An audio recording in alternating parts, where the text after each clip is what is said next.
ಎಲ್ಲರಿಗೂ ನಮಸ್ತೆ. ಹೋಪ್ ಎಲ್ಲರೂ ಚೆನ್ನಾಗಿದ್ದೀರಾ ಅಂತ ಭಾವಿಸ್ತಾ ಇಂದಿನ ರೀಡಿಂಗ್ ಟಾಪಿಕ್ ತಮ್ನೇಲಲ್ಲಿ ನೋಡಿರೋ ಹಾಗೆ ಈ ಕ್ಷಣದಲ್ಲಿ ಅವರು ಅಂದ್ರೆ ನಿಮ್ಮ ಪಾರ್ಟ್ನರ್ ನಿಮ್ಮ ಬಗ್ಗೆ ನಿಜವಾಗಿ ಏನನ್ನು ಭಾವಿಸ್ತಾ ಇದ್ದಾರೆ, ಅವರ ಅಭಿಪ್ರಾಯ ಏನಿದೆ ಅಂತ ತಿಳ್ಕೊಳ್ಳೋಣ. ಯಾರಿಗೆಲ್ಲ ಪರ್ಸನಲ್ ರೀಡಿಂಗ್ ಬೇಕು ಅನ್ಸುತ್ತೆ ಅವರಿಗೆ ನನ್ನ ವಾಟ್ಸಪ್ ನಂಬರ್ಗೆ ನಿಮ್ಮ ಕ್ವೆಶನ್ಸ್ನ ಕಳಿಸ್ಕೊಡಿ.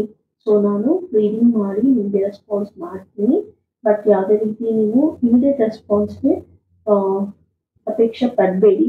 ಸೊ ನಾನು ಈವ್ನಿಂಗ್ ಟೈಮ್ಸಲ್ಲಿ ಫ್ರೀ ಇರ್ತೀನಿ, ಆವಾಗ ನಾನು ರೀಡಿಂಗ್ ಮಾಡ್ತೀನಿ ಅಂತ ಹೇಳ್ತಾ so let's start the reading.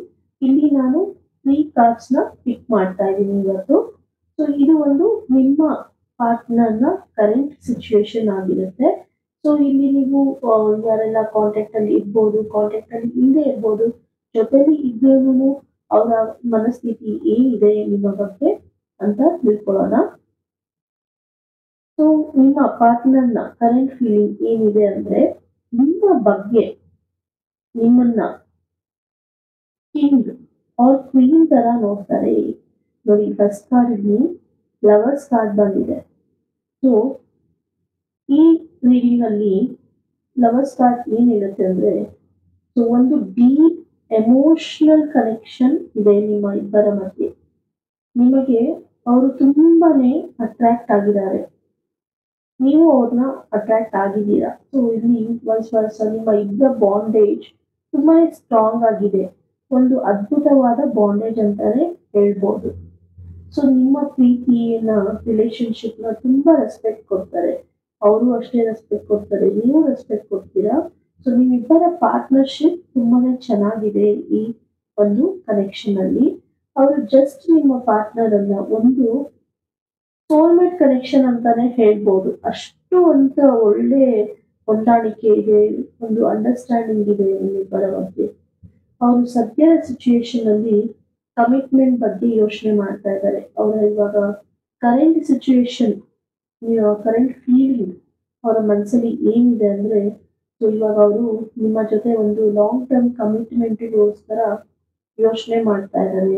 ಈ ಪ್ರೀತಿನ ಹೇಗೆ ಮುಂದೆ ತಗೊಂಡು ಹೋಗೋದು, ಸೊ ಈ ರಿಲೇಶನ್ಶಿಪ್ ಕನೆಕ್ಷನ್ನ ನಾನು ಹೇಗೆ ಮನೆಯಲ್ಲಿ ಮಾತಾಡಿ ಒಪ್ಸಿ ಹೇಗೆ ನಾನು ಮುಂದೆ ಲಾಂಗ್ ಟರ್ಮ್ ಅಲ್ಲಿ ನಿಮ್ಮ ಜೊತೆ ಇರೋದು ಅಂತ ಯೋಚನೆ ಮಾಡ್ತಾ ಇದ್ದಾರೆ. ಸೊ ನಾನ್ ಕಾಂಟ್ಯಾಕ್ಟ್ ಹೋಗಿರೋರಾಗಿರ್ಬೋದು, ಕನೆಕ್ಷನ್ ಅಲ್ಲಿ ಇರೋರಾಗಿರ್ಬೋದು, ಸೊ ಯಾರೇ ಒಬ್ರು ರಿಲೇಶನ್ಶಿಪ್ ಅಲ್ಲಿ ಇರೋರಾಗಿರ್ಬೋದು. ಸೊ ನಿಮ್ಮ ಲಾಂಗ್ ಟರ್ಮ್ ಕಮಿಟ್ಮೆಂಟ್ ಬಗ್ಗೆ ಯೋಚನೆ ಮಾಡ್ತಾ ಇದ್ದಾರೆ ನಿಮ್ಮ ಪಾರ್ಟ್ನರ್ ಕರೆಂಟ್ ಫೀಲಿಂಗ್ ಅಲ್ಲಿ. ನಿಮ್ಮ ಇಬ್ಬರ ನಡುವೆ ಯಾವ ಮಾತುಗಳನ್ನ ಒಪ್ಕೊಂಡಿರ್ತೀರೋ ಅದರ ಮ್ಯೂಚುವಲ್ ವ್ಯಾಲ್ಯೂಸ್ ಬಗ್ಗೆ ವಿಚಾರ ಮಾಡ್ತಾ ಇರ್ತಾರೆ. ಸೊ ನಿಮ್ಮಿಬ್ಬರ ನಡುವೆ ಏನು ಡಿಸ್ಕಷನ್ ಆಗಿರುತ್ತೆ, ನಿಮ್ಮ ಮ್ಯೂಚುವಲ್ ವ್ಯಾಲ್ಯೂಸ್ ನಾವು ಇದೇ ತರ ಲೈಫಲ್ಲಿ ವ್ಯಾಲ್ಯೂಸ್ನ ಮಾರಲ್ಸ್ನ ನಾವು ಕಾಪಾಡ್ಕೋಬೇಕು ಅಂತ ಹೇಳ್ಕೊಂಡಿರ್ತೀರೋ ಸೊ ಅದ್ರ ಬಗ್ಗೆ ಅವರು ವಿಚಾರ ಮಾಡ್ತಾ ಇದ್ದಾರೆ ಇವಾಗ ಸದ್ಯದ ಪರಿಸ್ಥಿತಿಯಲ್ಲಿ. ನೀವಿಬ್ರು ಏನನ್ನಾದ್ರೂ ಹಂಚ್ಕೊಂಡಿದ್ರೆ ಈ ಕನೆಕ್ಷನ್ ಅಲ್ಲಿ ಅದರ ಬಗ್ಗೆ ಅವರು ಯೋಚನೆ ಮಾಡ್ತಾ ಇದ್ದಾರೆ. ಯಾವ ಡಿಸಿಷನ್ ಬರಬೇಕು ಅಂತ ಎಮೋಷನಲಿ ತುಂಬಾನೇ ಡೀಪ್ ಆಗಿ ಡಿಸೈಡ್ ಮಾಡೋದಕ್ಕೆ ಮುಂದಾಗಿದ್ದಾರೆ. ಸೊ ಅವರು ನೀವಿಬ್ರು ಪ್ರೀತಿಯಲ್ಲಿ ನಿಮ್ಮ ರಿಲೇಶನ್ಶಿಪ್ ಅಲ್ಲಿ ಸಾಕಷ್ಟು ಶೇರ್ ಮಾಡುತ್ತೀರ ನಿಮ್ಮ ಪ್ರೀತಿನ. ಸೊ ಅದ್ರ ಬಗ್ಗೆ ಅವರು ತುಂಬಾ ಡೀಪ್ ಆಗಿ ಯೋಚನೆ ಮಾಡಿ ಸೊ ಅದ್ರ ಬಗ್ಗೆ ಏನ್ ಡಿಸಿಷನ್ ಬರಬೇಕು, ಸೊ ನಾನು ಹೇಗೆ ತಗೊಂಡು ಹೋಗ್ಬೇಕು ಅಂತ ಯೋಚನೆ ಮಾಡ್ತಾ ಇದ್ದಾರೆ. ಸೊ ನೆಕ್ಸ್ಟ್ ಸ್ಟೆಪ್ಸ್ನ ಬಗ್ಗೆ ನಿಮಗೆ ಕ್ಲೂ ಸಿಗುತ್ತೆ. ಸೊ ಅವರು ಏನ್ ಡಿಸೈಡ್ ಮಾಡ್ತಾ ಇದ್ದಾರೆ ಇವಾಗ ಸದ್ಯದ ಪರಿಸ್ಥಿತಿಯಲ್ಲಿ ಅದನ್ನ ನಿಮಗೆ ಆ ಸೂಚನೆ ನಿಮಗೆ ಕಾಣಿಸುತ್ತೆ. ಇನ್ನ ಬರುವ 2-3 ವಾರದಲ್ಲಿ ನಿಮಗೆ ಒಂದು ಸೂಚನೆ ಕಾಣಿಸುತ್ತೆ. ಸೊ ಅವರ ಹೈ ಕಮಿಟ್ಮೆಂಟ್ ನಿಮ್ಮ ಪ್ರೀತಿಗೋಸ್ಕರ ನಿರ್ಧಾರ ಮಾಡ್ತಾರೆ. ಸೊ ಅವರು ಒಂದು ಹೈ ಕಮಿಟ್ಮೆಂಟ್ ನ ಇಟ್ಕೊಂಡಿದ್ದಾರೆ ನಿಮ್ಮ ಪ್ರೀತಿಯಲ್ಲಿ, ನಿಮ್ಮ ರಿಲೇಶನ್ಶಿಪ್ ಅಲ್ಲಿ ಒಂದು ಹೈ ಕಮಿಟ್ಮೆಂಟ್ ನ ನೀವು ನೋಡ್ತೀರಾ. ಆದ್ರೆ ಅವರು ಕೆಲವು ವಿಚಾರಕ್ಕೆ ತುಂಬಾನೇ ಕೊರಗ್ತಾ ಇದ್ದಾರೆ. ಸೊ ಯಾವುದೋ ಒಂದು ವಿಚಾರನ ತುಂಬಾನೇ ಕೊರಗ್ತಾ ಇದ್ದಾರೆ, ತುಂಬಾ ಸ್ಟ್ರಗಲ್ ಮಾಡ್ತಾ ಇದ್ದಾರೆ. ಸೊ ಕಮಿಟ್ಮೆಂಟ್ಗೆ ರೆಡಿ ಇದ್ದಾರೆ. ಬಟ್ ಇಲ್ಲಿ ಏನಾಗುತ್ತೆ ಅಂದ್ರೆ ಡಿಸಿಷನ್ ಅವರೊಬ್ಬರೇ ತಗೊಳ್ಳೋದಲ್ಲ, ನೀವು ತಗೋಬೇಕಾಗುತ್ತೆ. ಸೊ ಆದ್ರೆ ಅವರು ಅದೇ ವಿಚಾರನ ಇಟ್ಕೊಂಡು ಯಾವುದೋ ಒಂದು ವಿಚಾರಕ್ಕೆ ತುಂಬಾನೇ ಕೊರಗ್ತಾ ಇದ್ದಾರೆ. ಈ ಕಡೆ ನೀವು ನಿಮ್ಮ ಕಡೆ ನೀವು ರೈಟ್ ಆದ್ರೆ ಅವರು ರೈಟ್ ಆದ್ರೆ ಅವ್ರ ಫ್ಯಾಮಿಲಿ ಕಡೆಯಿಂದ ರಾಂಗ್ ಬರ್ಬೋದು. ಇಲ್ಲ ಇಬ್ಬರೂ ರಾಂಗ್ ಆದ್ರೆ ಫ್ಯಾಮಿಲಿ ಕಡೆಯಿಂದ ಬೇರೆ ಏನೋ ಯೋಚನೆ ಬರ್ಬೋದು. ಆ ತರ ಏನೋ ಒಂದು ವಿಚಾರಕ್ಕೆ ಅವರು ತುಂಬಾನೇ ಕೊರಗ್ತಾ ಇದ್ದಾರೆ. ಎಮೋಷನಲಿ ಡೌನ್ ಆಗಿದ್ದಾರೆ ಅವರು. ಸೊ ಎಷ್ಟು ಅಂದ್ರೆ ತುಂಬಾನೇ ಕುಗ್ಗೋಗಿದ್ದಾರೆ ಯಾವುದೋ ಒಂದು ವಿಚಾರಕ್ಕೆ. ಅವ್ರಿಗೆ ಅವ್ರನ್ನೇ ನೆನ್ಸ್ಕೊಂಡ್ರೆ ಏನಪ್ಪಾ ಇದು ನನ್ನ ಲೈಫು ಇಷ್ಟು ಅಸಹ್ಯವಾಗಿದೆ ಅಂತ ಅವರು ಅನ್ಕೊಳ್ತಾ ಇದ್ದಾರೆ. ಯಾವುದ್ರಲ್ಲೂ ಸ್ಯಾಟಿಸ್ಫ್ಯಾಕ್ಷನ್ ಇಲ್ಲ, ಎಲ್ಲದರಲ್ಲೂ ಡಿಸ್ಸ್ಯಾಟಿಸ್ಫ್ಯಾಕ್ಷನ್ ಕಾಣಿಸ್ತಾ ಇದೆ. ಸೊ ಅವ್ರಿಗೆ ಯಾವುದೋ ಒಂದು ವಿಚಾರಕ್ಕೆ ಸ್ಟಕ್ ಆಗಿದ್ದಾರೆ. ಡಿಸ್ಟ್ರಾಕ್ಷನ್ ತುಂಬಾನೇ ಬರ್ತಾ ಇದೆ. ಯಾವುದನ್ನು ಕಾನ್ಸಂಟ್ರೇಟ್ ಮಾಡಕ್ ಆಗ್ತಾ ಇಲ್ಲ. ಅವರು ಕೆಲಸದಲ್ಲಿ ಆಗಿರ್ಬೋದು, ಅವರು ಯಾವುದೋ ಒಂದು ಡೈಲಿ ರೋಟೀನ್ ಅನ್ನು ಅವರು ತೊಡಗಿಸ್ಕೊಳ್ಳಕ್ಕೆ ಸಾಧ್ಯ ಆಗ್ತಾ ಇಲ್ಲ. ನಿಮ್ ಜೊತೆ ಖುಷಿಯಾಗಿ ಎಂಜಾಯ್ ಮಾಡ್ತಾ ಇದ್ರು ಆ ಲೈಫ್ನಾಗ್ಲಿ, ಸೊ ಮೂಮೆಂಟ್ಸ್ನಾಗ್ಲಿ ನಿಮ್ ಜೊತೆ ಇದ್ದಾಗ ತುಂಬಾ ಚೆನ್ನಾಗಿ ಇರ್ತಾ ಇದ್ರು.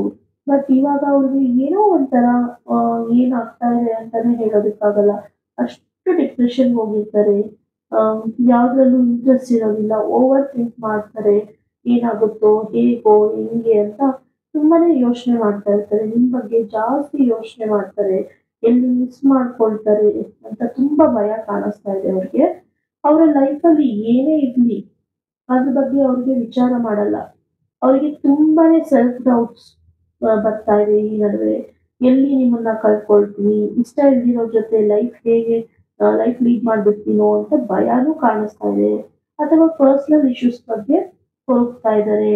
ಅವರು ಏನೇ ಕೊರಗ್ತಾ ಇದ್ರು ಎಮೋಷನಲ್ ಕ್ಲಾರಿಟಿ ತಗೊಳ್ಳೋದು ಅಗತ್ಯ ಇದೆ. ಅದು ಬಿಟ್ಟು ನಿಮ್ಮ ರಿಲೇಶನ್ಶಿಪ್ನ ಗ್ರಾಂಟೆಡ್ ಆಗಿ ತಗೊಳ್ಳೋದು ಸರಿಯಲ್ಲ. ಅವರಿಗೆ ಮನ್ಸಲ್ಲಿ ಮತ್ತೆ ಪೀಸ್ಫುಲ್ ಆಗಿ ಇರೋದಕ್ಕೆ ಆಗ್ತಾ ಇಲ್ಲ.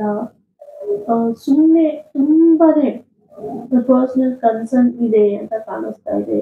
ಹಾಗಾದ್ರೆ ಅವರು ನಿಮ್ಗೆ ಗೊತ್ತಿಲ್ಲದೆ ಯಾವ್ದಾದ್ರು ವಿಚಾರಕ್ಕೆ ಮನ್ಸಲ್ಲೇ ಕೊರಗ್ತಾ ಇದ್ದಾರಾ ಅಥವಾ ಭಯ ಪಡ್ತಾ ಇದ್ದಾರಾ ಅಂತ ನಾವು ನೋಡೋದು ಅಗತ್ಯ ಇದೆ ಇಲ್ಲಿ.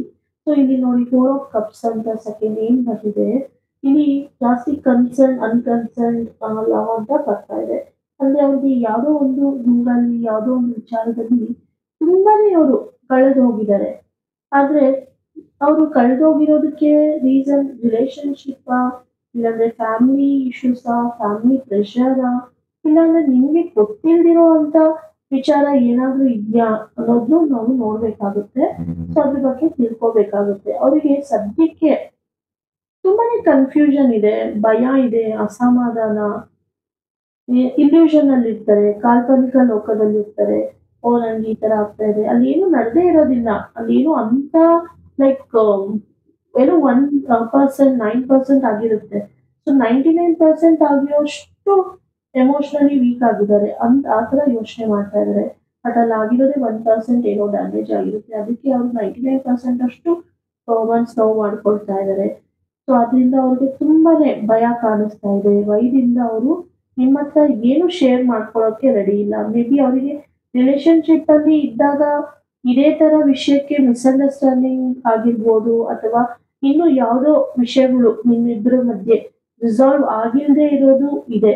ಆದ್ರಿಂದ ಅವರು ಏನನ್ನು ನಿಮ್ಮ ಜೊತೆ ಶೇರ್ ಮಾಡ್ಕೊಳ್ಳೋದಕ್ಕೆ ಆಗ್ತಾ ಇಲ್ಲ. ಅವ್ರಿಗೆ ಶೇರ್ ಮಾಡ್ಕೊಳ್ಳೋದಕ್ಕೆ ಇಷ್ಟ ಇಲ್ಲ ಅನ್ನೋದಕ್ಕಿಂತ ಶೇರ್ ಮಾಡ್ಕೊಳ್ಳೋದಕ್ಕೆ ಭಯ ಕಾಣಿಸ್ತಾ ಇದೆ.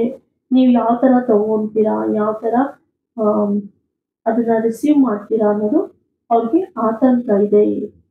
ಹಾಗಾದ್ರೆ ಓವರ್ ಆಲ್ ನಾವು ಇಲ್ಲಿ ನೋಡೋದಾದ್ರೆ, ಸೊ ಮ್ಯಾಟರ್ ಏನೇ ಇರ್ಲಿ ಅದು ರಿಸಾಲ್ವ್ ಆಗಿಲ್ಲ ಅಂತ ಕಾಣಿಸ್ತಾ ಇರ್ಬೋದು ಈ ಕನೆಕ್ಷನ್ ಅಲ್ಲಿ. ಸೊ ಹಾಗಾದ್ರೆ ನಾವೇನ್ ಮಾಡ್ಬೇಕು, ನೀವೇನ್ ಮಾಡ್ಬೇಕು ನಿಮ್ಮ ಪ್ರೀತಿನ ಉಳಿಸ್ಕೊಳಕ್ಕೆ? ಅವ್ರ ಮನಸ್ಥಿತಿ ಇಷ್ಟು ಕೆಟ್ಟದಾಗಿದೆ, ಮನಸ್ಥಿತಿಯಲ್ಲಿ ಅವ್ರು ಇಷ್ಟು ಕೊರಗ್ತಾ ಇದ್ದಾರೆ. ಫಸ್ಟ್ ನೋಡೋದಾದ್ರೆ ಡೀಪ್ ಫೀಲಿಂಗ್ಸ್ ಇದೆ, ಬಟ್ ಆ ಎಮೋಷನ್ಸ್ ನ ವಿಡ್ರಾ ಮಾಡ್ಕೊಳ್ಳೋದಕ್ಕೆ ಮತ್ತೆ ಭಯ ಭೀತಿಯಿಂದ ಒದ್ದಾಡ್ತಾ ಇದ್ದಾರೆ. ಸ್ವಲ್ಪ ಟೈಮ್ ಬೇಕಾಗಿದೆ ಇಲ್ಲಿ ಹೀಲ್ ಆಗೋದಿಕ್ಕೆ, ಅಥವಾ ಯಾವುದೇ ವಿಚಾರ ಮಾಡೋದಿಕ್ಕೆ. ಇಲ್ಲಿ ಎಲ್ಲ ಅವರ ಫೀಲಿಂಗ್ಸ್ಗೆ ಕೀ ಅಂದ್ರೆ ನಿಮ್ ಜೊತೆ ಟೈಮ್ ಸ್ಪೆಂಡ್ ಮಾಡಬೇಕು, ಕಮ್ಯುನಿಕೇಟ್ ಮಾಡಬೇಕು. ಇನ್ ಕೇಸ್ ಅವರು ದೂರ ಸರಿತಾ ಇದ್ದಾರೆ ನಿಮ್ಮ ಕನೆಕ್ಷನ್ ಇಂದ ಅಂತ ನಿಮ್ಗೆ ಏನಾದ್ರು ಸೆನ್ಸ್ ಸಿಕ್ಕಿದ್ರೆ ಓಪನ್ ಅಪ್ ಆಗಿ ಅವ್ರಿಗೆ ಕಾನ್ಫಿಡೆನ್ಸ್ ತುಂಬಿ ಜೊತೆಲಿ ಇರ್ತೀನಿ ಅಂತ ಧೈರ್ಯ ಕೊಡಿ. ಸೊ ಅವಾಗ ಎಲ್ಲ ಸರಿ ಹೋಗುತ್ತೆ.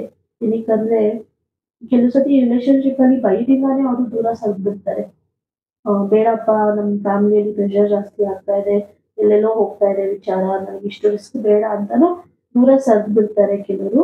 ಅವಾಗ ನೀವು ಸಂಗಾತಿಯಾಗಿ ಜೊತೆಲಿ ಇದ್ದು ಕಾನ್ಫಿಡೆನ್ಸ್ ಕೊಡ್ತೀವಿ, ಅವ್ರಿಗೆ ಧೈರ್ಯ ತುಂಬಿದಾಗ ಅವರು ಎಲ್ಲಾನು ನಿಮ್ ಜೊತೆ ಗೆಲ್ತಾರೆ ಅಂತ ಹೇಳ್ತಾ ಈ ವಿಡಿಯೋನ ಇಲ್ಲಿಗೆ ಎಂಡ್ ಮಾಡ್ತಾ ಇದ್ದೀನಿ.